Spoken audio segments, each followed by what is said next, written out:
सबैजनालाई आजको यस भिडियोमा हजुरहरूलाई स्वागत छ। आजको यस भिडियोमा हामीले क्लास 10 को लागि अर्को भिडियो लिएर आइसकेका छौँ, जुन चाहिँ हाम्रो कम्पल्सरी म्याथमेटिक्सको कम्पाउन्ड ग्रोथ भन्ने च्याप्टरमा छ।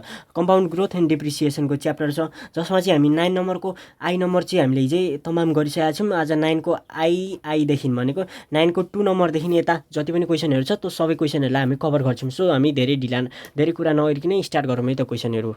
सो यहाँ हेर्न सकिन्छ मैले डाइरेक्ट यसको लागि चाहिँ सोल्युसन गरिदिइसकेको छु, जुन चाहिँ हाम्रो 9 को आईको क्वेसन छ। यो चाहिँ तपाईँहरूले आफैले पनि गर्न सक्नुहुन्थ्यो, तर पनि मैले यहाँ सोल्युसन गरिदिइसकेको छु, जहाँ चाहिँ हाम्रो यहाँहरूमै क्वेसन नम्बर 9 को आईहरूमै in a certain city the population in 2060 BS was 1,50,000 in 2061 BS because of epidemic diseases 20,000 people dead अथवा died the population growth rate was 3% per annum. त्यसो भए then find the population reach in the year 2061 भनेपछि हाम्रो population of 2060 भनेको चाहिँ हाम्रो 1,50,000 थियो। अनि जहाँ चाहिँ डेथ कतिजनाको भयो भन्दाखेरि 2060देखि 61सम्म जाँदाखेरि 20,000 मान्छे मरे। अनि रेट अफ ग्रोथ चाहिँ 3% पर एनम थियो। त्यसो भए हामीलाई पपुलेसन आफ्टर 2 इयर्स अथवा पपुलेसन रिच इन 2061 BSको चाहिँ हामीलाई पपुलेसन निकाल भन्न खोजेको, जुन चाहिँ हाम्रो फ्युचरमा फाइन गरिँदैछ भनेपछि पिटी जिगस टु पिओ टाइम्स 1 प्लस यता अनि माइनस डी, किनकि डेथ दिएको छ हो। यो फर्मुला लगाउने चट्टा लगाउँदै जाँदाखेरि चाहिँ पिटी भनेको हाम्रो कति आउँछ भन्दाखेरि 134,500 भनेको कति आउने रहेछ भन्दाखेरि 1,34,500 आउने रहेछ, राइट। किनकि कतिजना मान्छे मऱ्यो भन्दाखेरि 20,000जना त मान्छे रिड्युस भयो नि त। सो त्यसै गरेर हाम्रो 2061को लागि चाहिँ 134,500 चाहिँ मान्छे यति मान्छे चाहिँ भएछन्।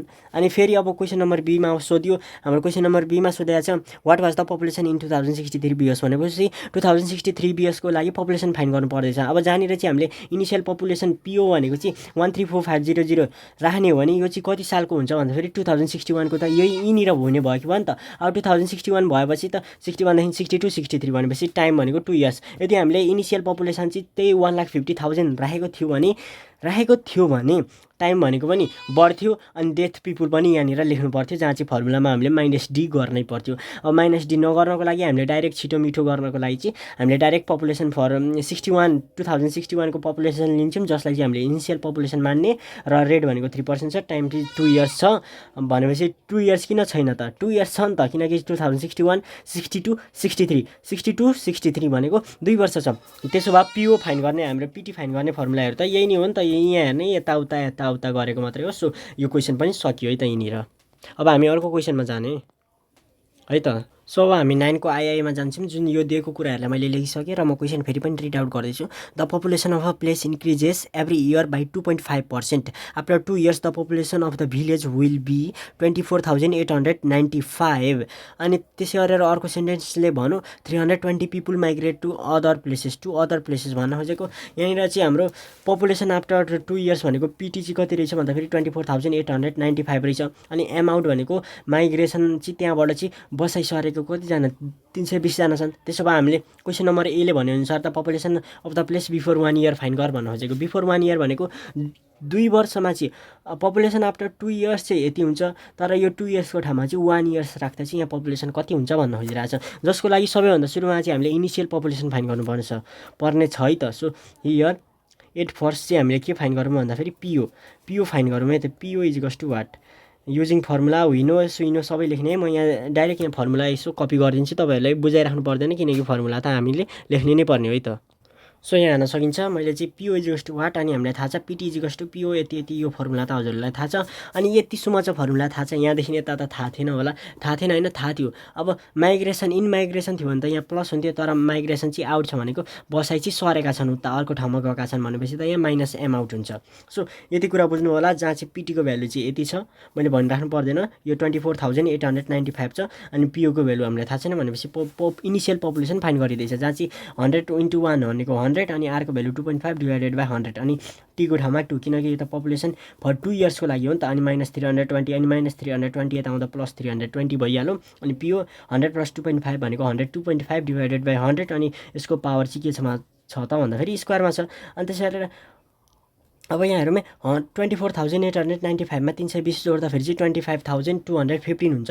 अनि 1.025को पी इन्टु 1.025को स्क्वायर छ नि त, यो त मल्टिप्लिकेसन फर्ममा छ नि त। सो मल्टिप्लिकेसन फर्म चाहिँ इजिकल टु भन्दा यता आउँदा चाहिँ डिभिजल फर्ममा जान्छ, यो कुरा थाहा छँदैछ। अनि 1.025को स्क्वायर भनेको चाहिँ 1.050625 हो, जहाँ चाहिँ अहिले यतिलाई डिभाइड गर्दाखेरि 24,000 हुन्छ। देयरफोर पिओ भनेको चाहिँ इनिसियल पपुलेसन चाहिँ यति आउँछ।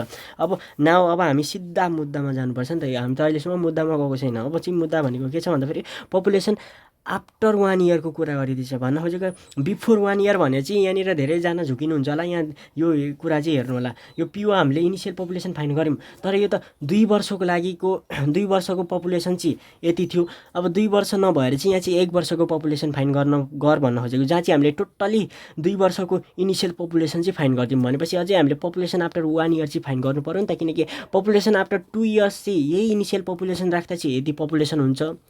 तर 1 वर्ष राख्ने हो भने त यसको ठाउँमा चाहिँ पपुलेसन आफ्टर 1 इयर्स जुन चाहिँ भन्न खोजेको चाहिँ बिफोर 1 इयर्स भन्न खोजेको त्यो क्वेसनमा हामी जान सकिन्छ नि त, जहाँ चाहिँ अब टी इजिकल्स टु 1 इयर, त्यसो भए PT equals to what, PT equals to PO 1 + r/100 to the power T, यो राख्ने होइन। यो फर्मुला गर्दै जाने, जहाँ चाहिँ हाम्रो के आउँछ भन्दाखेरि पपुलेसन बिफोर 1 इयरको पपुलेसन चाहिँ यहाँनिर टक्क आइहाल्छ है त। सो यही फर्मुला लगाउने हो। अब म अर्को क्वेसनमा जान्छु। सो यहाँ हेर्न सकिन्छ म 9 को आईको बी नम्बर गर्दैछु, जहाँ चाहिँ हाम्रो इनिसियल पपुलेसन होइन, यहाँ बाई मिस्टेकली मैले लेखेको थिएँ इनिसियल पपुलेसन भनेर, जो चाहिँ हामीले अघि ए नम्बरको लागि चाहिँ टोटल्ली हामीले इनिसियल पपुलेसन निकाल्दै गएको थियौँ, जुन चाहिँ 24,000 थियो, जुन चाहिँ इनिसियलबाट आफ्टर 2 इयर्स भनेर चाहिँ त्यहाँ इन्क्रिज भएको थियो 24,800 कति भएको थियो नि हो। त्यतिखेरको केसमा चाहिँ पपुलेसन आफ्टर 2 इयर्स थियो, तर त्यसको इनिसियल पपुलेसन हामीले थाहा थिएन। इनिसियल पपुलेसन हामीले निकाल्दै गएको थियौँ, यति थियो। अनि यो नै के हो भन्दाखेरि अब हामीले अब यो क्वेसनमा चाहिँ के छ भन्दाखेरि what was the population of the town before 3 years भनेपछि, बिफोर 3 इयर्स भनेपछि त यहाँ प्रेजेन्ट थियो, यहाँ अघि फ्युचरमा थियो। आफ्टर 2 इयर्समा चाहिँ 24,000 कति, यहाँनिर प्रेजेन्टमा भनौँ न। अब प्रेजेन्ट भनेको इनिसियल पपुलेसन चाहिँ 24,000 थियो, ठिक छ। अनि अब हामीले बिफोर भनेको त योभन्दा अगाडि यता पास्टमा जानु पर्यो। बिफोर 3 इयर्स भनेपछि यहाँनिरको पपुलेसन कति थियो भनेर फाइन्ड गर्नुपर्ने छ, जहाँ चाहिँ यहाँनिरको पपुलेसन के हो इनिसियल पपुलेसन भनेपछि यहाँ हामीले इनिसियल पपुलेसन फाइन्ड गर्नुपर्ने छ, जहाँ चाहिँ यो 24,000 अब इनिसियल पपुलेसन नभएर पिटी हुनेछ। पिटी इजिकल्स टु 24,000 टाइम भनेको 3 years, then population before 3 years PO equals to what होइन। हामीलाई थाहा छ यो फर्मुला सर लगाउने। यहाँ हेर्दै जामे मैले यति कुरा बुझाइराख्नु पर्दैन, यो कुरा त तपाईँहरूले बुझि नै हाल्नुहुन्छ। जहाँ चाहिँ यो कुरा 0.38 आएको थियो, 0.38 आयो भने हामीले मैले डाइरेक्ट यति नै लेखिदिएँ, यो कुरा त बुझिन्छ नि। सो अब हामी चाहिँ 10 को आई अथवा आइआई दुईवटामा त एउटामा जाउँ, जुन चाहिँ एउटा गरेपछि अर्को हजुरले बुझि नै हाल्नुहुन्छ है त। सो यहाँ मैले चाहिँ 10 को आइआई गरिदिनु भयो, 10 को आइआई। सो 10 को आइआई क्वेसन ध्यान दिएर सुन्नु होला। 2 years ago the population of a town was 1,20,000 भनेपछि 2 इयर्स अगो चाहिँ पपुलेसन चाहिँ थियो अरे 1,20,000। त्यहाँमध्ये चाहिँ 1,520जना 1,520 people migrated from the town भनेको 1,520जना चाहिँ पिपुल माइग्रेट भनेको एम आउट भयो अरे 1,520जना। अनि त्यसै गरेर 120 पिपुल डाई भनेको 120जना चाहिँ मऱ्यो अरे। अनि त्यसै गरेर 2,450 भनेको 2,450 केम एज इन माइग्रेसन भनेको इन माइग्रेसन एम इन भएपछि कति अरे भन्दाखेरि 24,050। अनि त्यसो भए into this town during this period if the rate of the population growth is 4% find the population after 3 years भन्नु खोजेको। यहाँनिर म यहाँ बुझाइ नै हाल्छु। 2 इयर्स अगोको कुरा गरौँ। 2 इयर्स अगो भनेको इनिसियल पपुलेसन थियो अरे 1,20,000, जहाँ चाहिँ एम आउट भयो अरे 1,520, डेथ भनेको 120, एम माइग्रेसन इन भनेको 24,050 त्यसो भए रेट अफ ग्रोथ चाहिँ 4% थियो। देन अब क्वेसन नम्बर 1 को लागि चाहिँ क्वेसन नम्बर ए को लागि है हो। देन ए नम्बरमा भनौँ पिटी इजिकल्स टु वाट, हामीलाई पिटी फाइन्ड गर भनिरहेको छ फर 3 इयर्सको लागि है। यहाँनिर चाहिँ T equals to 3 years here हामीले सबैभन्दा सुरुमा चाहिँ 2 इयर्स अगो भनिरहेको छ भनेपछि त अहिलेको प्रेजेन्ट 2 इयर्स अगो भन्यो नि त। यहाँनिर हेरौँ यहाँनिर बसेर यताको कुरा गरिदियो क्या। यहाँ बसेर चाहिँ 2 इयर्स अगो यति पपुलेसन थियो, अनि यहाँसम्म आइपुग्दा चाहिँ यति यता घटबड मरे यताउता भयो भनेको छ।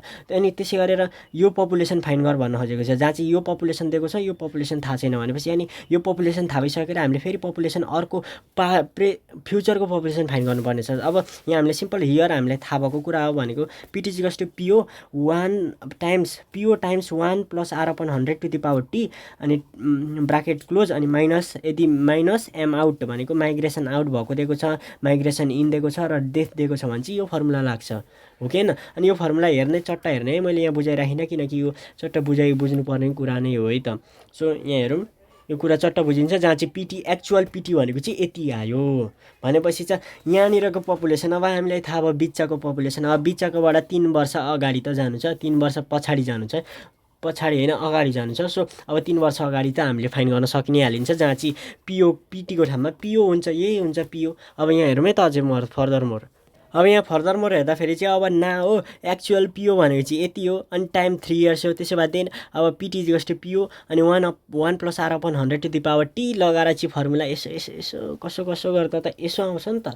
सो यहाँसम्म बुझ्नुभयो होला। सो मैले यहाँ यसलाई त बुझाइराखिनँ, किनकि यो तपाईँहरूले बेसिक कन्सेप्ट राम्रो छ भने छ अथवा कन्सेप्टहरू राम्रो छ भने चाहिँ तपाईँहरूले बुझ्नुहुन्छ। अनि यहाँ मैले किन छिटो छिटो गरेको भन्दाखेरि मेरो मोबाइलमा चार्ज पनि छैन, यहाँनिर ब्याट्री लो भएर चाहिँ नि यहाँनिर के भयो भन्दाखेरि फ्ल्यास हानेन। सो यहाँनिर हेर्न सकिन्छ है, यो यस्तो अब भनौँ न यस्तै आउने हो। सो हाम्रो क्यामेरा क्वालिटी पनि राम्रो छैन, सो तपाईँहरूले सपोर्ट चाहिँ गर्नु होला है त। So that's all for today's video है त।